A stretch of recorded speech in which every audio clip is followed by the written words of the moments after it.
Welcome to Answers from Within. From the author of the All-Knowing Diary, Mind Lies into Truths that will set you free. Hello everyone, welcome to, of course, Answers from Within. This is where we're using the power of our intuition to bridge the gap from the not knowing to the infinite knowing. And we're going to be talking to Noura. Hello, Noura. Hello. Now, what's your question today? I'm constantly having this stress and worry in my throat and in my chest area on a lot, and it seems to be mostly when there's timing involved and stuff like that. I'm stressed now. Right, so it's like a constant anxiety just there. Is that what you mean? Yeah, yeah, most of the time. I'm familiar with such things. Do you want me to take it from here, or you have any more questions, or are we just going to focus on that? I can keep going a little bit. And it seems to be like my son, he hurt his leg. He's 2, and he kind of hurt his leg. And so now I worry about getting him outside on time because he wakes up really late and goes to bed really late. And so now we're not going outside at all because he's very active and likes to, run and climb and stuff. But so now I'm going blank, but I think that's pretty much what drives me crazy. Or maybe it's something else. In terms of what, that he's not sleeping enough, he's not getting outside enough. Is that your? The sleep schedule is crazy, and it's winter here. We're in San Diego, and it's and so we have to get out earlier than we're used to get sun and stuff like that. If there is any little bit of sun, and so okay. And now hurt his leg, and now we're not going outside at all. All right, cool. All right, so it feels to me like even though there's quite a few sources of stress and anxiety, I think we're going to get to something that's really something even deeper than just the sources. So if you're happy, I'll take it from here and I'll see what comes to me, okay? Okay. All right, the first thing that I'm seeing is there's an overarching belief system. When I say belief, it's almost like a theme in your life. It's a big theme, and it is, I'm just not cut out for this.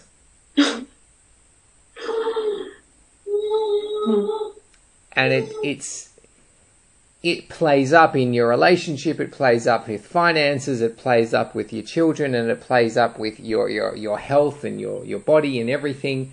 And any little trigger will set this off. I'm just not cut out for this. Can you feel that?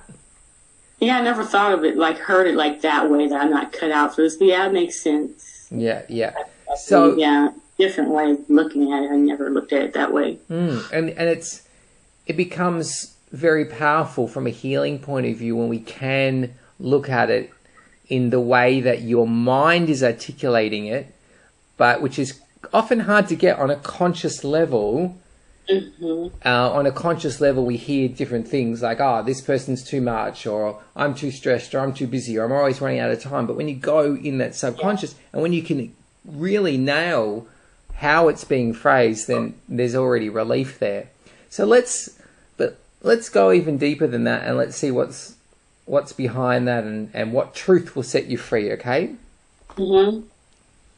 So we're focusing on, I'm not cut out for this. That's the big theme here.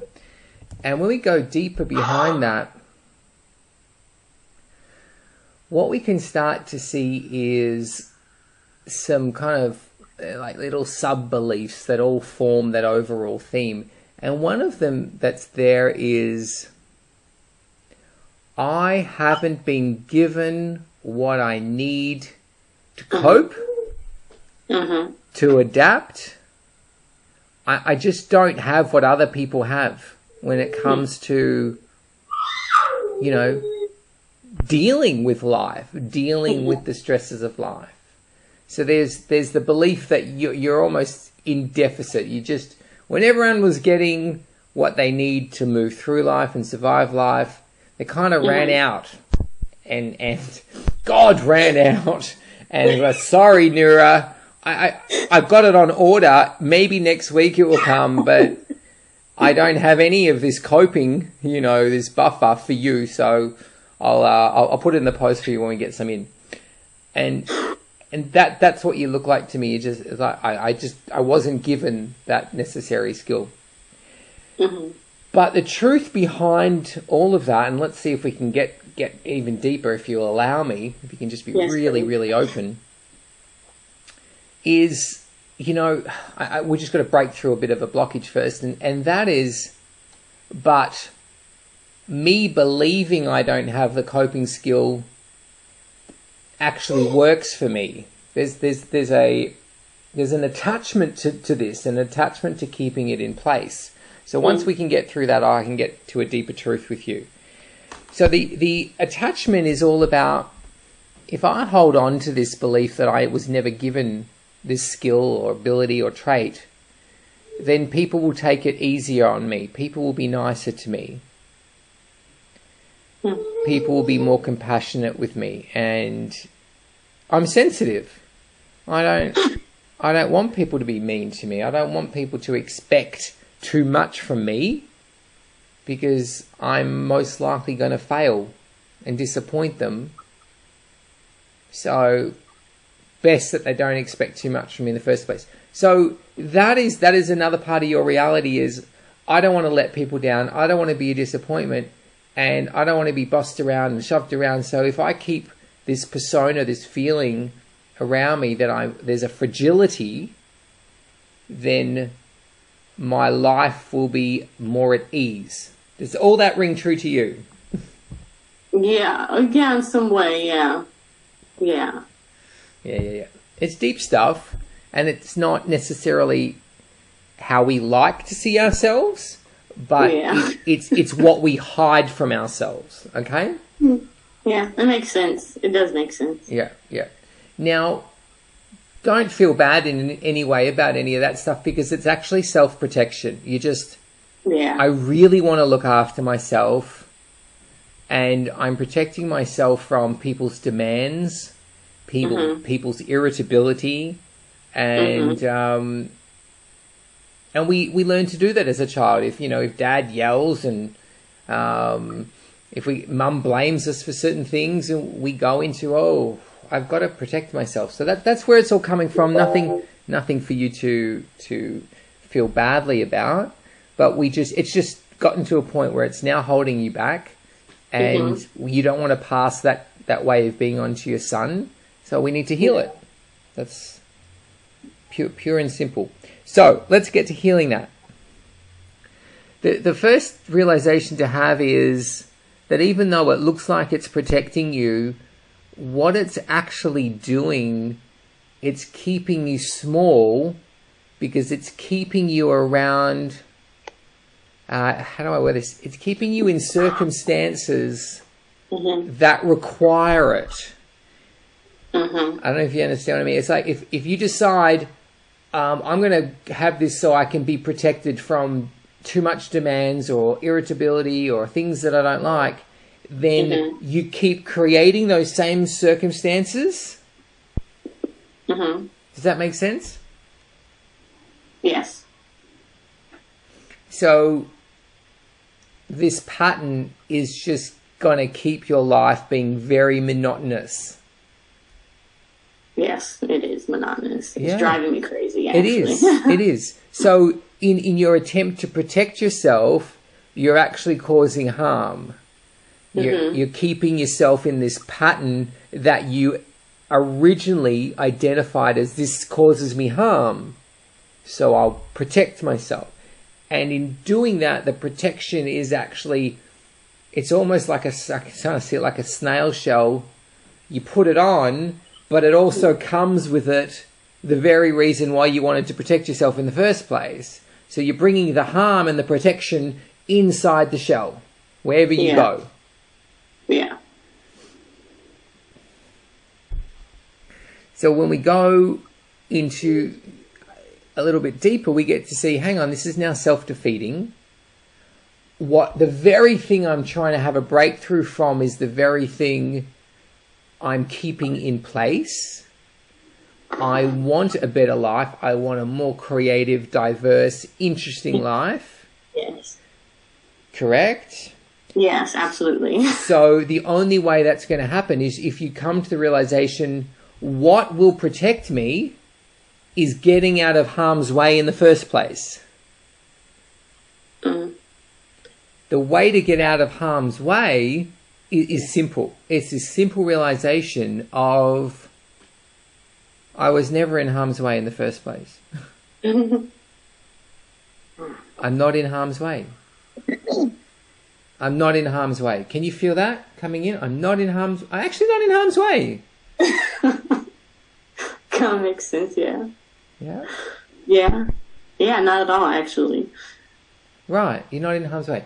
But, you know, as children, I'm in harm's way.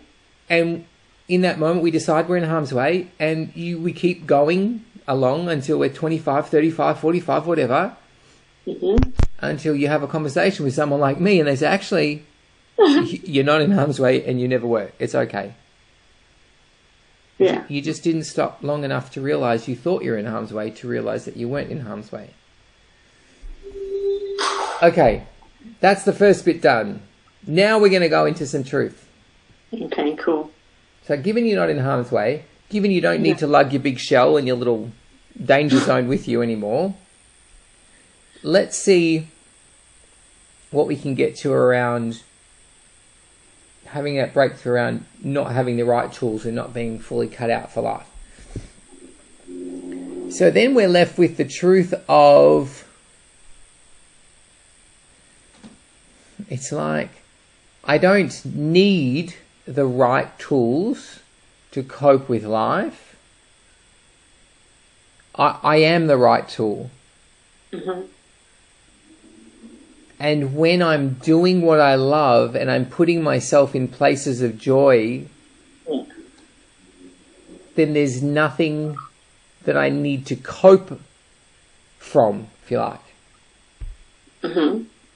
So do you see how this is coming together? It's like, I feel I'm in danger, so you kept creating dangerous situations. So then you felt, I'm not coping. It's just a vicious cycle. I'm not coping with this dangerous situation, but I need the dangerous situation to feel that I'm protected. I need to feel protected because I'm in a dangerous situation. And I'm not coping because I'm constantly in this dangerous position. Are you keeping up? Yes, I'm keeping up. You can be forgiven if this is a bit too much too soon. No, it makes sense. I can go deep with it. Good on I you. understand. Okay, right. So, you only need coping skills if you keep putting yourself in harm's way. Yeah. Because if I take you down to the beach and you're having a beautiful time, do you need coping skills? No. If I bring to you a suitcase with $1 million in it, do you need coping skills? No, and that's happy skills. I was going to say you might need investment skills or spending skills, but not coping skills. Do you see what I mean? When you're in desirable situations, you can now look at yourself and go, oh, clearly I'm not without. I'm not missing something. Yes. And that's been the problem. In relationship to undesirable situations, yes, it would appear you're missing something. And if it was to be called anything, it would be the smarts not to put yourself in an undesirable situation in the first place.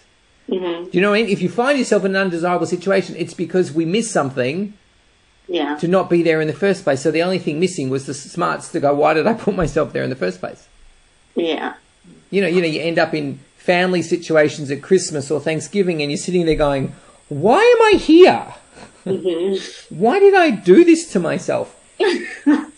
And So that's what I'm talking about. So if you're in an undesirable situation, it's not you that's missing something. You know, you're not geared towards suffering unnecessarily.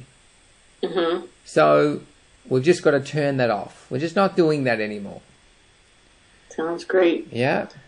So now where we can go to, how does Nura allow only worthwhile positive situations in her life?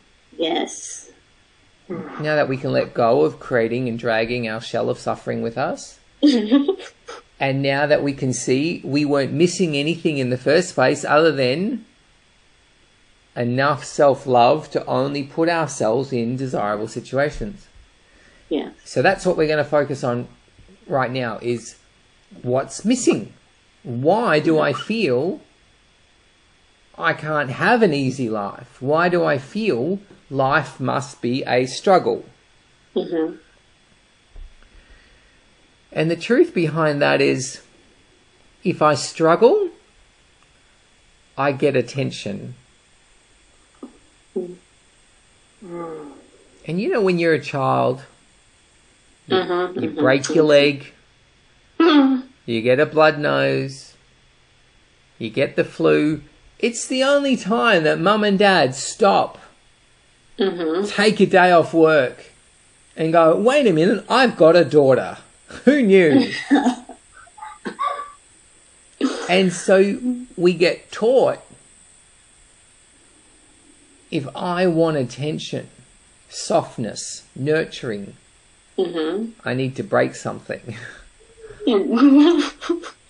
I need to struggle in some way, because otherwise, if I don't, I'll either be ignored or I'll get attention that I don't want. Like I'll get yelled at, or I'll get scorned, and I'll be told I'm not good enough. And so everyone's mean and nasty until I'm struggling is the conclusion. Yes.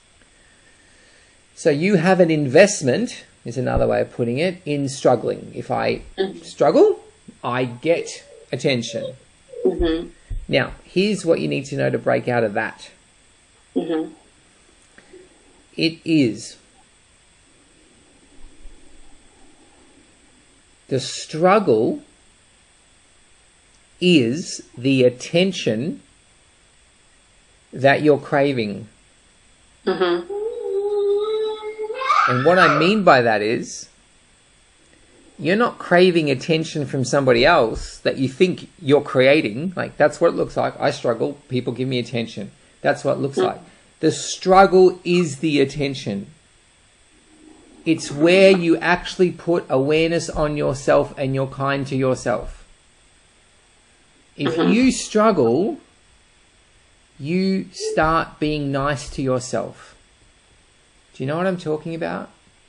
You said if I struggle, I give myself attention. Okay.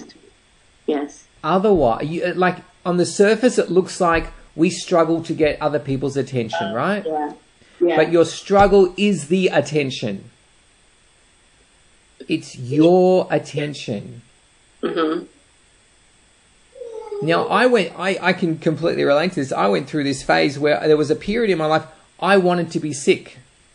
Because if I was sick, it was the only time that I would just sit and give myself time without running around after the kids, without feeling guilty that I'm not supporting Sonia enough. It was like, oh my God, when I'm sick, I don't give myself grief about whatever it is I think I should be doing. So I became conscious, I'm actually craving to be sick.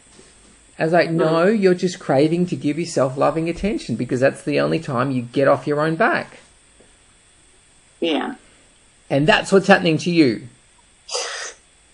When you struggle, you get off your own back. You leave yourself alone. Because when you're not struggling, I have to be there for everybody. I have to say all the right things to everybody. I have to organize the house. I have to do this. I have to do all these things quite frankly, I don't want to do.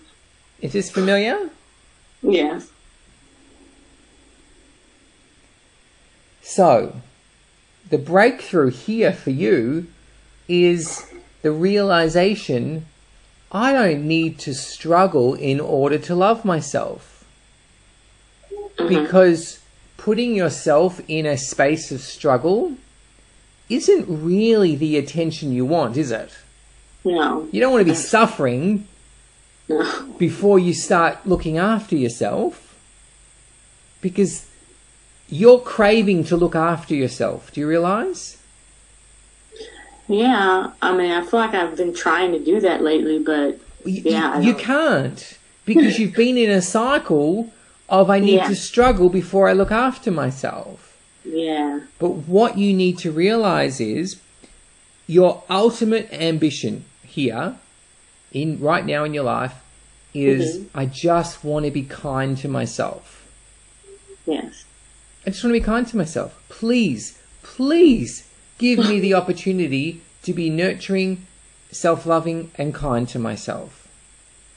But you've been going, okay, I know how to do that.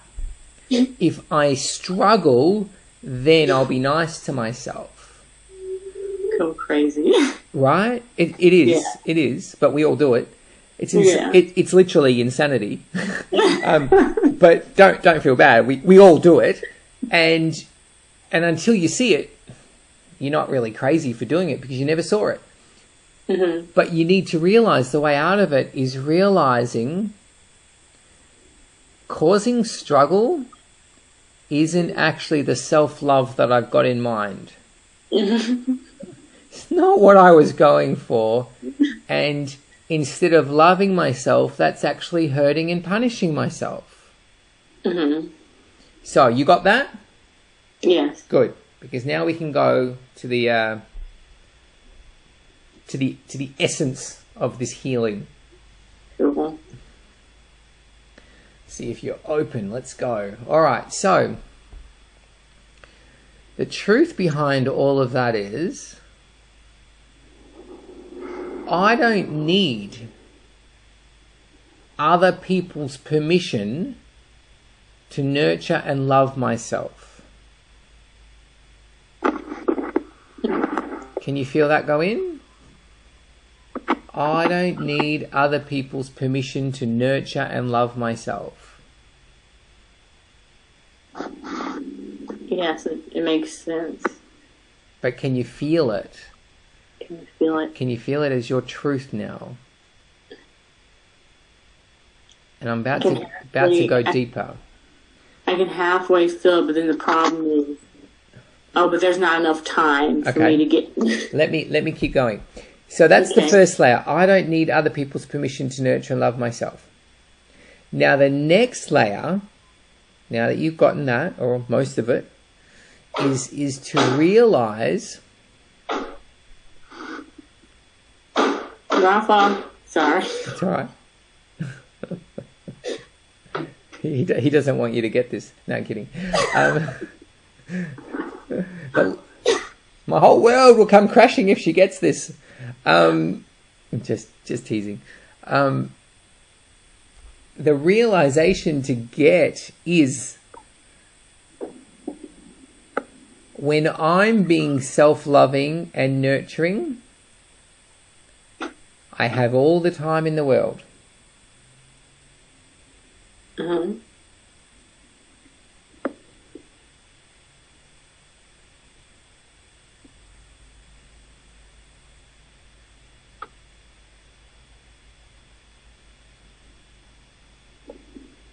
Okay, has that landed for you?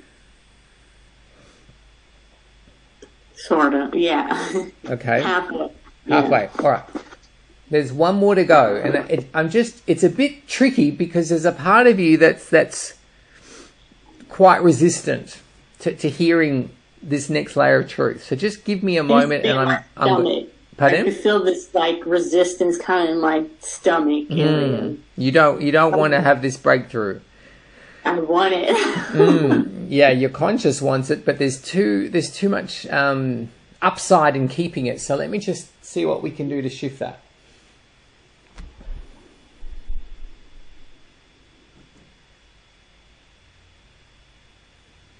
It comes back to it's not other people's attention that I crave. It's not other people's sympathy that I crave. It's just my own. What I crave most is the sympathy, my sympathy, someone that understands how hard things have been for me in this lifetime. Yeah. But you haven't done that for yourself. You look at yourself and go, I should be better, I should be coping, I should be able to deal with this, but I just frigging well can't. Mm-hmm. So what is there, this is where we're going to complete, because this is the essence, is all I've wanted all this time is my own sympathy and my own compassion. Yeah.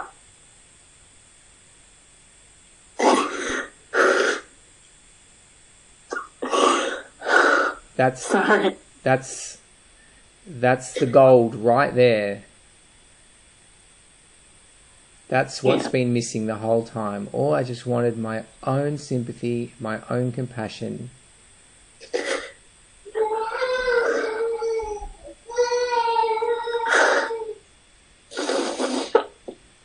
Yeah, makes sense. So I just want you to be with that. There's nothing you need to do, nothing that needs to be said on top of that. Okay.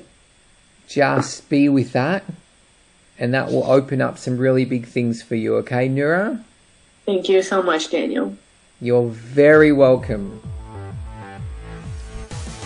So if you have a question that needs answering, come along to danielanswers.com